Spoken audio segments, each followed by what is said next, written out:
Good people, we're at Lian Li. You gotta feel the difference. You know what I love?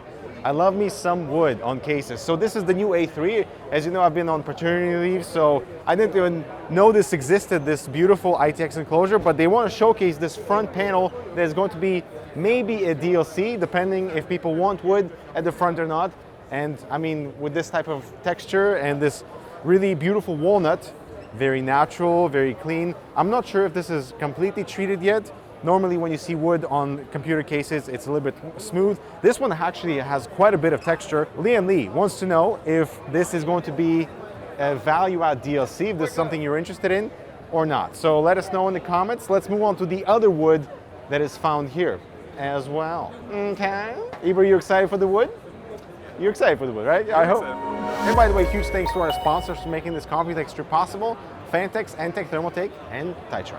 Now moving on to this other wood piece, this is the 217 enclosure. If you recall, the 216 was like this budget airflow focused case, and the 217 brings in the wood, it keeps in with the airflow. It's got two 170mm fans that are 30mm thick. Of course, they're thicker because they're bigger too. The rest is kind of, you know, your traditional stuff. It supports BTF motherboards, so like back-facing connectors. And also, this is the one you can see here. It's the high performance mesh, really good for airflow and also dust filtration. But because we have so much volume coming here, the 216 owners were complaining there was way too much dust accumulation on the interior. So Lian Li, they actually put additional fine dust filters on the interior of the fan, and that's because they found that a lot of dust accumulation actually was built up on the interior of the fan, and therefore this is just an additional layer to help with dust protection on the inside the case, including on top of this, you know, just a very plain addition. Now you can press a button and the fans will start spinning in reverse. Therefore, instead of having the volume of air going this way, it's gonna flow out that way, removing any dust accumulation that has built up over the fan blades. They've also smoothed out the fan blades to help with this exact process. So the 217, just a minor upgrade. The frame is completely open. They will sell like additional brackets to mount smaller fans, but why would you? Just use the stock fans, you pleb. God. But the most interesting thing here at Lian Li for me personally is the Lancool 207. It's a $79 enclosure coming in September, and I love me compact ATX enclosure. So this is like a micro ATX chassis in its size, but it will support full-size ATX components because of really clever and really simple reconfiguration on the interior. So if we look at over here, first of all, the motherboard is indented, therefore clearing out some space from the, you know, from the side glass, and this allows for additional clearance on the top radiator. So let's say mounting a 280mm radiator at the top will not interfere with your memory or your heat sinks on the motherboard, so that's a really good addition. The second change, notice how short the power supply shroud is at the bottom, and we have two built-in fans at the bottom here to help with GPU intake. Now normally you'd find a power supply underneath and those fans will be on top of the power supply shroud getting choked up, but they've actually moved the power supply to the front of the enclosure below this thing, clearing out this room for, both for airflow. The fans are centered and not offset close with the side panel, which in their testing gives you better airflow. So if I just rotate this over here, we can see the power supply is installed facing you with the cable. So at first I thought this is going to be introduced a little bit challenging process for cable management, but because we have all this additional space right above the power supply, this is exactly where you can concentrate all your cables, and that's awesome. And so normally this is where you see the power supply getting, you know, choking the fans that are normally found on top of the power supply shroud. But this is your storage bracket, installing SSDs, hard drives, and of course you can hide some cables in there as well if you want to. But that's the 207, a very affordable way to introduce ATX components in a fairly compact ATX enclosure. I'm also interested to test to see like what the airflow is going to be like, because we're not choking those bottom fans that are going to help with GPU cooling. Looks like at the front we have some fans too included, right? Two 140mm fans at the front pre-installed, including the two 120s underneath the GPU, all for $79. So you get compact and airflow. Exactly what Lancool is all about. And then we have the O11 Compact. Man, Lian Li with the O11 series. Another fish tank, but it's slightly smaller. So this one's the original size of the O11. So it's not the really large of the Dynamic Evo or something else, but The interesting thing about this one is the O11 Vision Compact. So of course we have the glass at the top. I absolutely love this visual design, but they will include a mesh top panel, including a fan strip for installation of radiator and fans, because you can convert this into the traditional looking original O11, but with the modern features. Now you can see the radiator is behind the set of fans, so there's this massive cutout above the motherboard tray to route your tubes, therefore hiding the radiator in the back and giving you a little bit more clearance on the interior because the chassis is slightly smaller. And of course, we gotta check out Subbed, Sunny Side Up, the sister company from Lian Li. This is their new Shuttle case. And Iber, why don't you come around and see how Shuttle is spelled? Look how fun that is. Look, and also, Fantasty. Check this out.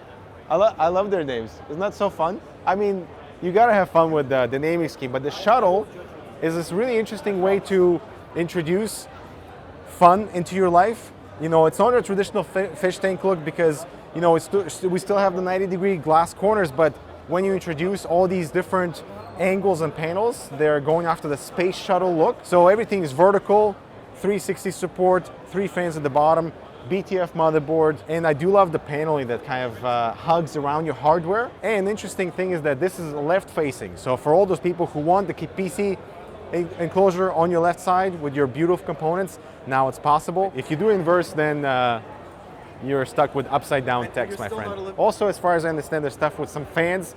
Michael, take it away.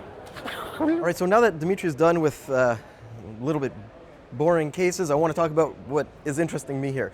So in this build, you're going to see something, actually you're not going to see something that you typically see in a lot of builds with AIOs. What is it? I'll give you 2 seconds. 1, 2. Well, guess what? There's no tubes coming and blocking your build over here. There's no tubes almost being munched by the fan.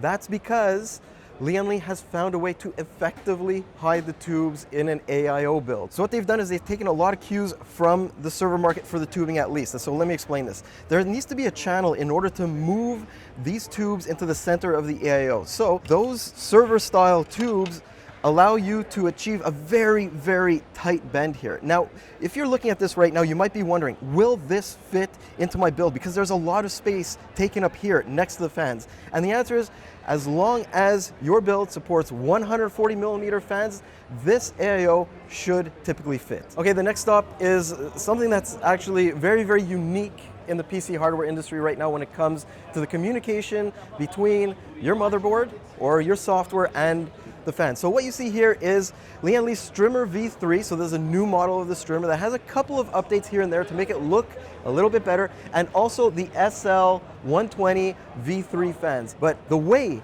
the communication happens is pretty interesting. It is all done wirelessly. The nice thing is that this eliminates a ton of cable clutter. It's still a very, very beta product right now. It's not ready for release, but what we've seen is a pretty seamless integration between wireless communication. So you're basically able to eliminate a lot of the cabling with no RGB cables. Yes, you still need PWM for power and a lot of communications, but what this allows you to do is take those RGB cables, eliminate them completely, clean up that build, which is great because imagine you're running that AIO that we just looked at, you have less RGB cables, it's already steps in the right direction. And luckily, this is not always on. It's not always communicating via 2.4 gigahertz. What it does is it communicates only when necessary. So if you put like an input into the LConnect software, you press OK, that's the only time that that signal happens, and then all of that information is stored on the hardware of the fans or the cables or any other component that Lian Li ends up releasing with this system. I'm really interested to try this, see if there's any crazy amount of interference, but so far, even here at the busy show floor, we've tried a few times, looks amazing. The other thing that has changed in order to sort of like update their environment is their LConnect software. I know you're pulling out your hair right now, but there's some really good news on that front too. There's a next generation of the software that's very, very beta right now that I think you're gonna like, because Lian Li is doing integration with SignalRGB. So basically what you can do is have, in the end, LConnect 3 as your one-stop shop for all of your RGB needs, from the motherboard to the memory to Lian Li's items as well. If you want to use the LConnect software as it is, you're just using it like this. If you want to turn on SignalRGB, then suddenly you have all of your, I guess you would call them, all of your modes through SignalRGB through what you already know from that program. Now, the idea here, in the end, is to make sure that SignalRGB has full integration into L-Connect 3. When that happens, we don't know. I really want that to happen because SignalRGB, for us at least, has been very, very stable, controlling everything from ASUS motherboards to graphics cards to gigabyte peripherals, basically everything. So I guess that's pretty much it for Lian Li. I wanted to thank you for watching this video. Dimitri's over there still doing his thing. I'm Mike with Hardware Canucks, and I'll see you in the next one. Have a great day, guys.